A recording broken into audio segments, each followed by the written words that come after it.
যে 12টা সাংসদ পাঠিয়েছে আজকে কি হেডফল শুনছে शुभेंदु अधिकारी 4 दिन आगे थोड़ा सा साइड है गाड़ी निकल जो हमारे साथ हम उनके साथ প্রমাণ করে দিল যে নিজের সরকারকে বাঁচিয়ে রাখার জন্য বিহারকে আর অন্ধ্রপ্রদেশকে অন্য রাজ্যকে দিক আমাদের কোনো আপত্তি নেই, কিন্তু বাংলাকে বঞ্চিত করে রেখে নয়।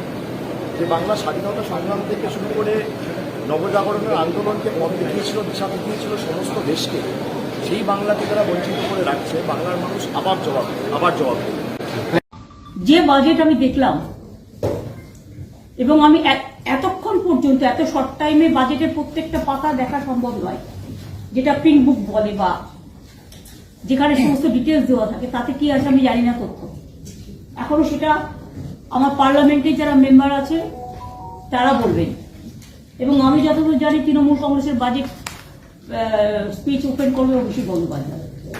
গরিবের বাজেট নয়, জনগণের বাজেট নয়, জনসাধারণের বাজেট নয়, একমাত্র একটা পার্টি নিজেকে খুশি করার জন্য শুধু তাদের স্বার্থে বাজেট করেছে। It's a political bias budget. Employment scheme nothing is there, rural job scheme কিছুই বাড়ানো হয়নি, কিছুই করেনি। এবং আমাদের রাজ্যে আদৌ দিয়েছে কিনা সেটা আমরা দেখতে হবে। গত 3 বার বাজেটে ছিল না, বইতে দেখতে হবে।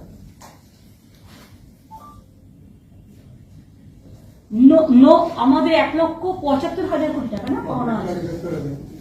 1,71,000 crores pending with the central government. Nothing is being given to us.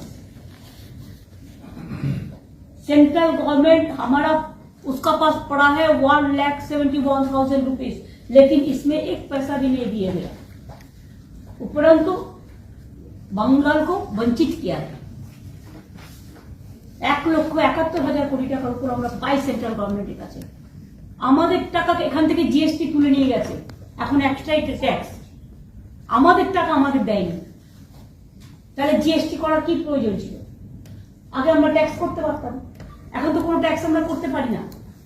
আর শুধু শেষ লাগায়, শেষ মানে সবটাই সেন্ট্রাল গভর্নমেন্ট নেবে, স্টেট গভর্নমেন্ট পাবে না। এটা হচ্ছে কায়দা, আর ফয়দা হচ্ছে শুধু ওরাই করবে। কাজেই এই budget total anti people and anti poor. আমি যেটা লক্ষ্য করলাম যে এখানে ইনফ্লেশন বেড়ে গেছে, যেটা ওরা বলেছে সেটা ভুল। 9 পয়েন্টের বেশি ইনফ্লেশন বেড়ে গেছে, এদিকে নজর দেওয়া হয়নি, তাই জিনিসপত্রের দাম এত বেশি। মাত্র 1 লক্ষ স্টুডেন্টসকে ডোমেস্টিক ইনস্টিটিউশন স্টুডেন্ট লোন দেবে, আর আমরা তো সবাইকে দিই স্টুডেন্ট স্মার্ট ক্রেডিট কার্ড 10 লক্ষ টাকা। বাইরে পড়তে যায় যারা, এবং এখানে 1,30,00,000 কোটি মানুষের দেশে 1 লক্ষ কোনো ম্যাটার করে? পার্সেন্টেজটা কি? 0। বাংলা আপনারা দেখেছেন প্রাকৃতিক বিপর্যয় বারবার হয়, সুনামি থেকে শুরু করে আমাদের আয়লা থেকে শুরু করে আমফান থেকে শুরু করে প্রতিবার কিছু না কিছু হয়। কারণ বাংলা হচ্ছে নদীমাতৃকার দেশ। সেখানে বাংলাকে, বাংলার আশেপাশে সব রাজ্যগুলোকে তুমি ফ্লাড ম্যানেজমেন্টে টাকা দিলে, একমাত্র স্টেট বাংলা কি অপরাধ করলো যে বাংলাকে তুমি একা করে দিলে? বাংলা একা করলেও মনে রাখবেন, এই সরকার বাংলার অধিকার বঞ্চিত করার চেষ্টা করলেও ভোটের মঞ্চে কিন্তু দেখা হবে বাংলা একা নয়, বাংলা একাই 100। জিরের ওপর ট্যাক্স ছিল, কিন্তু হীরের ওপর ট্যাক্স ছিল না। অর্থাৎ যেগুলো ওনাদের পছন্দ ওনারা করে খাওয়ার সুযোগ পাবে, যার অনেক আছে সে অনেককে আরো অনেক পাইয়ে দেওয়া। পশ্চিমবঙ্গ অনেক বড় রাজ্য, মনে রাখবেন। বাংলাদেশ যদি একটা দেশ হয়, বাংলাদেশের কাছাকাছি ভোটার আছে পশ্চিমবঙ্গে, এটা মাথায় রাখবেন। প্রচুর ভোট। আমাদের স্টেটে সেন্সাস যেটা হয়েছিল অনেক আগে, তখন যেটা দেখেছিল তার থেকে এখন প্রায় 1.5-2 কোটি বেড়ে গেছে। 11 কোটি 11.5 কোটি মানুষ হয় বাংলায়। 100 দিনের কাজের টাকার কোনো হুঁশ নেই। এবারেও 3 কোটি বাড়ি দেওয়া হবে। কাকে দেওয়া হবে? সেই রত্ন ভান্ডারটা কিন্তু খোলা হয়নি। আমি চাই মেয়েরা সোনার উপর, কিন্তু সাধারণ ঘরের মেয়েদের জন্য তো নয়। ফুডের উপরে সাবসিডি দেওয়া হয়নি, কিন্তু গোল্ড আর সিলভারের উপরে সাবসিডি দেওয়া হয়েছে। গতকাল আপনারা দেখেছেন একটা কেস করেছিল মহুয়া মৈত্র, যে উত্তরপ্রদেশ আর উত্তরাখণ্ডে একটা নোটিফিকেশন বেরিয়েছিল কোনটা কার দোকান, হিন্দু না মুসলমান, শিখ না খ্রিস্টান, এগুলো লিখতে হবে।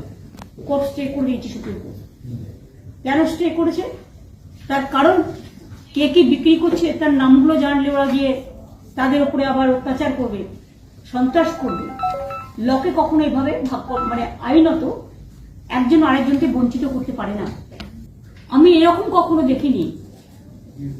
একটা সরকার শেয়ারের টাকা দিয়ে শেয়ার স্ক্যাম করে আর আর্থিক প্যাকেজ করে শুধুমাত্র অর্থ দিয়ে, মিনিস্ট্রি না দিয়ে, স্পিকার পদ না দিয়ে, শুধু সরকারকে কেন আমি দোষ দেবো? সরকারকে একটা পদস্থ দেবো না, যে পার্টিগুলো আছে তারা ইনভলভ, তারা এটা অ্যাকসেপ্ট করেছে। কেন করেছে? অন্ধ্রপ্রদেশ বিহারকে টাকা দিয়েছে, আমার কোনো আপত্তি নেই, তারাও আমাদের দেশ। কিন্তু একজনকে দিতে গিয়ে আর একজনকে ডিসক্রিমিনেট করা যায় না। থ্রু মিডিয়া, প্রেস এবং নানা লোকের কাছ থেকে শুনে ক্লারিফিকেশন নিয়ে আমি এটুকু জানতে পারলাম, বাংলাকে সম্পূর্ণভাবে বঞ্চিত করা হয়েছে। বাংলা কারো দয়া চায় না, কিন্তু বাংলার সম্মান যদি বিঘ্নিত হয়, বাংলার মানুষ কিন্তু তখন গর্জন করবে, ছেড়ে কথা বলবে না। 2009 যেগুলো করে এসেছিলাম সেগুলো এখনো হয়নি। ইভেন ডানকুনি আর অমৃতসর করিডর, ওটা তখন 2009 সালের ঘোষণা। একটা জিনিসকে একজনের করে যাওয়া, কতবার করে তুমি লেবু কচলাতে কচলাতে তেতো হয়, ওখান থেকেও টাকা কমিয়ে দিয়েছে রেল থেকে। আমি যে মেট্রো প্রজেক্ট এবং ডানকুনি অমৃতসর করিডর যেটা লুধিয়ানা পর্যন্ত করে বসে আছে, কবে আসবে ডানকুনিতে? এবং বারবার এটা তো আমার সময় করার প্রজেক্ট, ওরা বাদ দিয়ে দিয়েছিল বেঙ্গলটাকে, আমি বেঙ্গলটাকে ঢুকিয়েছিলাম। সেটা পর্যন্ত হবে হবে করে 3 বার নাকি রিপিট করেছে। অর্থাৎ পুরনো বকলে এই আর কি নতুন জল, নতুন রঙিন জল। আশা স্বাস্থ্যসাথীকে এই প্রথম ইনক্লুড করলাম, এই যে আয়ুষ্মান। আমরা তো স্টার্ট করেছি 16 থেকে, স্বাস্থ্যসাথী তারা সবাই পায়, কিন্তু পরিবর্তে তাদের 1 পয়সা দিতে হয় না। কিন্তু আয়ুষ্মানে যে আশা আইসিডিএস এর মেয়েদের কেন অপমান করছে, ছেলেদের বা মেয়েদের? কারণ তাদের তো 40% দিতে হবে নিজেদের থেকে। এই স্কিমটা তো 60-40, তাতে তো তাকে নিজে কে কয়েকশো টাকা দিতে হবে, 40% মানি তাকে গুনতে হবে। সুতরাং আইসিডিএস আসার মেয়েরা কি এই কাজ দিতে পারবে না আয়ুষ্মান ভারত? কারণ আমাদের এখানে তো এটা চালু নেই। আমরা তো স্বাস্থ্যসাথী করি টোটালটাই ফ্রি, 5 লাখ করে আমরা টোটালটাই ফ্রি করি, আমরা কারো কাছে কোনো পয়সা নিই না। আর ওদেরটা যেটা আছে গভর্নমেন্ট অফ ইন্ডিয়ার আয়ুষ্মান, এই জন্যই আমরা করিনি যে 60% ওরা দেয়, ওদের নামে ছবি থাকে, ওদের নামে কার্ড থাকে, ওদের পার্টির সিম্বল থাকে, এবং 40% টাকা অন্যদের দিতে হবে। তাই আমরা আয়ুষ্মান ভারতে যোগদান করি।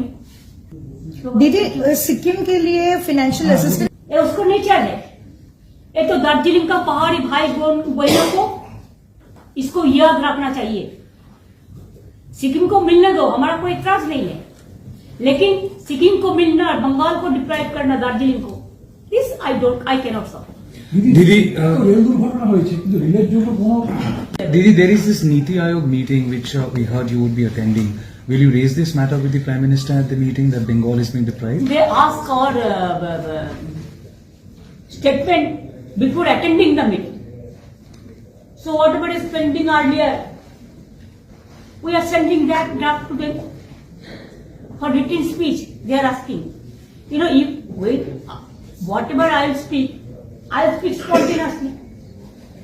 Always all the speakers cannot speak the written speech, but they ask our written speech before the meeting. So whatever is pending, that we are sending. But what I want to speak, that will speak at the time of the meeting. दीदी आप क्या प्रधानमंत्री से मिलेंगी? जो pending dues है राज्य के लिए, देखो मेरे को जो क्वेश्चन का लिमिटेशन था हो गया। Thank you so much, thank you very much.